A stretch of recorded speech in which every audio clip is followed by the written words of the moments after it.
Olá galera, esse daqui é a apresentação do trabalho de projetos lógicos de computadores. E o tema do trabalho é projetos lógicos de computadores baseado numa arquitetura Intel.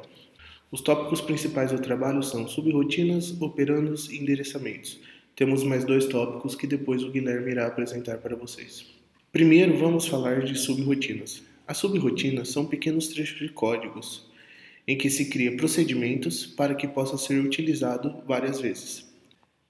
Elas são muito importantes para que não seja necessário que se reescreva o mesmo código várias vezes, economizando tempo e espaço na sua codificação. As subrrotinas, assim como o resto do código em assembly, contêm operandos e instruções. Os operandos servem para se trabalhar com o fluxo de informações e as instruções servem para se definir o que será feito com essas informações. Entre os operandos das subrrotinas, temos três tipos, que servem de entrada de informações. São as constantes, o conteúdo do registrador e o conteúdo de armazenamento da memória. Já a saída de informações pode ser armazenado nos registradores ou na memória do computador. Nesse slide temos um exemplo de uma subrrotina simples. Ela se chama subrot e é aberta na linha 1, como vocês podem ver aqui, na linha 1. Ela executa os seguintes procedimentos. Na linha 2, ela adquire um valor numérico de uma variável. Na linha 3, ela adiciona o valor numérico 5 ao valor recebido da variável, anteriormente na linha 2. E na linha 4, ela fecha a rotina. Simplificando, todas as vezes que essa rotina for chamada no programa, ela vai adquirir o valor da variável, adicionar o valor 5 e retornar esse valor através de um registrador sem alterar o valor da variável. Os operandos. Nos códigos em assembly, os operandos são as formas de se armazenar dados utilizados pelo processador. Eles são uma parte muito importante do programa, pois neles que o fluxo dos dados vai ser comandado. Existem três tipos de operandos: o imediato, o registrador e a memória. Eles são explicados melhor logo em seguida. O primeiro operando a ser falado é o imediato. Esse operando serve para que se possa colocar valores pré-definidos logo na montagem do código em assembly. E esses valores serão sempre os mesmos, não importando quantas vezes se executa o programa. Na arquitetura Intel, o valor desse operando pode ter até 32 bits e pode ser usado como constante numérica. No nosso exemplo, nosso constante é o operando 1 e tem o valor 17. Através da instrução MOVL, o valor 17 é passado para o registrador EAX, como vocês podem ver aqui no slide. Agora vamos falar do operando de registrador. Nele, o valor está em um registrador e pode ser passado para o outro registrador ou para a memória do computador. Esse operando tem uma grande vantagem, porque ele é muito rápido e ocupa bem pouca memória. Mas a grande desvantagem desse operando é a quantidade limitada de memória. Nesse nosso exemplo, podemos ver um valor passando de um registrador, o OP1, para outro registrador, o OP2, através do comando MOVL. O operando de memória é o operando que utiliza a memória do computador. Essa memória normalmente é a memória RAM, mas pode ser o HD em alguns casos raros. Esse operando tem a vantagem de oferecer muito mais armazenamento, porém ele é muito mais lento que os registradores. No nosso exemplo, vemos um valor passando de uma variável que representa um espaço da memória para um registrador através da instrução MOVL. Ao se fazer isso, tem que se tomar muito cuidado para que o tamanho do dado que está armazenado na variável não seja maior que o tamanho do registrador. Agora vamos começar a falar sobre endereçamento. O endereçamento define a maneira que os dados serão guardados para serem utilizados pelos processados. Como o próprio nome diz, o endereçamento vai cuidar dos endereços dos dados. Existem vários tipos de endereçamento variando sua implementação e sua aplicação. Temos endereçamentos para pequenos valores, para valores grandes, para listas de valores e etc. Com base nos operandos, podemos classificar 6 tipos de endereçamentos. O primeiro é o imediato, e ele se utiliza de um operando imediato. Temos que tomar cuidado para não confundir o operando imediato com o endereçamento imediato. O operando imediato é o dado que é conhecido na montagem do código assembly. Já o endereçamento imediato significa que esses dados já estão disponíveis no programa quando ele for executado. Como podemos ver em nosso exemplo, o valor 17 já vai estar definido em qualquer execução do programa. O próximo endereçamento é o direto. Ele utiliza operandos de registrador e serve para transferir os dados de um registrador para o outro. Como podemos ver em nosso exemplo, toda vez que o programa for executado, ele vai transferir os dados do registrador ESB para o registrador EBP. Agora vamos falar do endereçamento indireto. Nesse endereçamento nós não temos os dados em si, mas sim o endereço da memória que contém eles. Esse tipo de endereçamento é muito útil quando se tem uma quantidade grande de informações e é necessário guardar elas na memória do computador. Como podemos ver em nosso exemplo, definimos que um registrador contém um endereço colocando um parêntese nele. Nesse caso é o registrador ESB. Ao fazer isso, o processo vai buscar automaticamente o dado que está no endereço do registrador e, através da instrução MOVL, o processador vai passar esses dados para o registrador EBP. O próximo tipo de endereçamento que vamos falar é o endereçamento de deslocamento. Esse tipo de endereçamento é muito parecido com o indireto, mas com a diferença que aqui o programador pode definir um deslocamento do índice que está o dado que vai ser guardado ou recebido. Esse endereçamento serve para se adquirir dados que estão próximos uns dos outros de maneira rápida. Tem que se tomar cuidado com esse tipo de programação, pois ela é bem avançada. No nosso exemplo, podemos ver que o programa vai adquirir o dado que está 8 posições à frente do endereço que está no registrador EBP e vai passar o dado para o registrador EDX. Como você pode ver, ele vai adquirir o dado que está 8 posições à frente do endereço, lembra do parênteses? Do endereçamento? Então, do registrador EBP e vai passar o dado para o registrador EDX. O endereçamento de número 5 é um endereçamento indexado. Ele é muito parecido com o endereçamento de deslocamento, porém ele contém um índice e uma escala para se definir a posição dos dados a ser adquirido. Esse endereçamento serve para se trabalhar com quantidades muito grandes de dados, pois ele busca os dados por índice. Mas para se implementar esse tipo de endereçamento, tem que se ter um conhecimento bem avançado de programação em Assembly. No nosso exemplo, podemos ver que o endereçamento por índice contém bem mais operandos. Para achar os dados, o processador precisa fazer o seguinte cálculo. No nosso exemplo, podemos ver que o endereçamento por índice contém bem mais operandos. Para achar os dados, o processador precisa fazer o seguinte cálculo. Ele multiplica o fator da escala pelo valor do registrador do índice, então se soma com o valor do registrador base e da constante de deslocamento.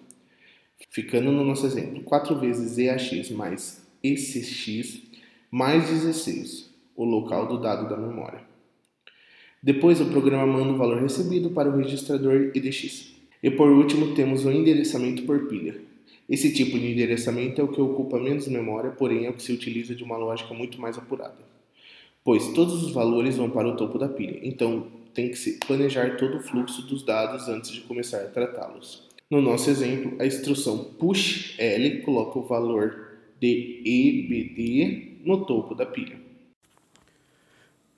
Pilha.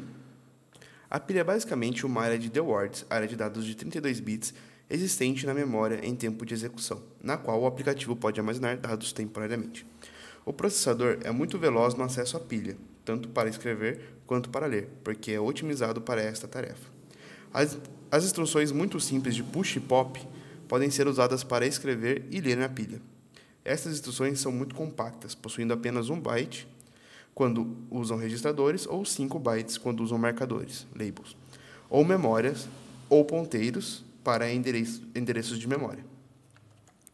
Uso da pilha: preservar valores de registradores em funções, preservar dados de memória, transferir dados sem usar registradores, reverter a ordem de dados, chamar outras funções e depois retornar, passar parâmetros para funções e como registrador ESP, o ponteiro da pilha, armazenando e retirando dados da pilha. A pilha pode ser imaginada como uma pilha de pratos. Isso funciona na base de último a entrar, primeiro a sair. O último prato colocado na pilha, usando uma função push, será o primeiro a ser retirado com uma instrução pop. O ponteiro na pilha em ESP sempre aponta para este prato no topo. Voltando ao computador, suponha que o valor de ESP seja 64FE3CH. e que você tenha a seguinte instrução no seu código-fonte. Push, valor 2, push, valor, push, adicionar string. Após essas 3 instruções, F estaria com o valor de 64 FE30H, 12 bits ou 3 DWARDs a menos. E a pilha teria o seguinte aspecto. Começaria com 64 FE3CH, aí o comando push adicionaria o número 2, mais um comando push adicionaria o valor de WHND, mais um push e adicionaria o valor da string, o endereço de string. E o ESP estaria no topo. Observe que cada instrução push diminui o valor de ESP em 4 bits, começando em 3C no valor hexadecimal, indo para 38, 34 e 30. A importância do equilíbrio da pilha. Vimos como um procedimento pode ser chamado e o endereço de retorno é mantido na pilha. Acontece que, com frequência, procedimentos chamam outros procedimentos que chamam outros procedimentos. Enquanto um procedimento estiver sendo executado, é comum que o ESP seja deslocado, por exemplo, quando é preciso abrir um espaço na pilha. Mas é de vital importância assegurar que o equilíbrio da pilha seja restaurado assim que o procedimento chegar ao fim. Uso da pilha para passar parâmetros. As APIs do Windows esperam receber parâmetros através da pilha. Portanto, quando chamamos uma API, é necessário puxar os parâmetros necessários para que estes possam ser resgatados pela API. Inicialmente, colocamos o valor 1, flag enable habilitar na pilha, seguindo pelo manipulador da janela que queremos habilitar. O Windows usa a conversão de chamada padrão C para suas APIs, de modo que ao retornar da API, a pilha estará novamente em equilíbrio. A convenção também significa que EBP, EBX, ESI e EDI sempre serão restaurados pela API. Move. Tipos de move. Move, que move. Move SX, move sinal estendido. Move ZX, move com zero estendido. Move D, move double word ou quad word. Move NTI, move não temporal double word ou quad word. Move X, copia um byte, word, double word ou quad word de um registrador ou locação de memória para um registro ou locação de memória. A instrução move está em aspecto muito similar para o operador de designação em linguagem alto nível. O simples exemplo do seu uso é para designar variáveis. Para designar um registrador para zero, preferivelmente usando uma instrução move, pode ser mais eficiente usar uma instrução shor com destinação idêntica e operando de origem. A instrução moveNTI armazena um double word ou quad word de um registrador dentro de memória como dados não temporários, os quais assumem um único acesso, igualmente contrário às frequências seguintes de dados temporários. A operação, portanto, minimiza a poluição do cachê. O método exato o qual a poluição do cache é minimizada depende da implementação do hardware da instrução. Move condicional. Cmove CC. Conditional move if condition. As instruções cmove condicionalmente copiam uma word, double word ou quad word de um registrador ou locação de memória para uma locação de registro. A origem e destinação devem ser o mesmo tamanho. As instruções cmove executam a mesma tarefa de move, mas trabalha condicionalmente, dependendo da posição de status flag no registrador rflags. Se a condição não é satisfatória, a instrução não tem efeito e o comando é passado para a próxima instrução. Os auxiliares de memória das instruções de cmove indicam a condição na qual devem ser satisfeitas. Respectivos auxiliares de memória são geralmente usados por um opcode para fazer os auxiliares guardar na memória mais facilmente. Operações na pilha. Pop, remove da pilha. Popa, remove todas as words da pilha para os GPR, registradores de propósito geral. Poped, remove todos os double words da pilha para GPR. Push, move para a pilha. Push A, move todas as words do GPR para a pilha. Push AD, move todos os double words do GPR para a pilha. Enter, cria um molde da pilha para uma procedure. Leave, deleta o molde da pilha para uma procedure. Push Pop, push copia de um registrador específico, posição de memória ou imediatamente para o topo da pilha. Essa instrução diminui o ponteiro da pilha em 2, 4 ou 8, dependendo do tamanho do operando. Então copia o operando para a posição de memória, apontando para SSRSP. Pop copia uma word, double word ou quad word da posição da memória, apontando pelos registradores SRSP, topo da pilha, para um registrador específico ou posição da memória. Então, o registrador RSP é aumentado em 2, 4 ou 8, após a operação pop. RSP aponta para o novo topo da pilha. Push Popa. Puxa ou push AD guarda 8 registradores do tamanho de word ou double word na pilha. EAX, ECX, EDX, EBX, ESP, EBP, ESI e EDI. Nesta ordem, O valor guardado de ESP é amostral no momento em que a instrução puxa é iniciada. O valor do ponteiro resultante da pilha é diminuído em 16 ou 32. Popa ou Popa D. Extrai 8 registradores do tamanho de Word ou Word da pilha: EDI, ESI, EBP, ESP, EBX, EDX, ECX e EAX. Nesta ordem, a qual é a ordem reversa da instrução puxa. O valor guardado em ESP é ignorado pela instrução Popa. O valor do ponteiro resultante da pilha é aumentado em 16 ou 32.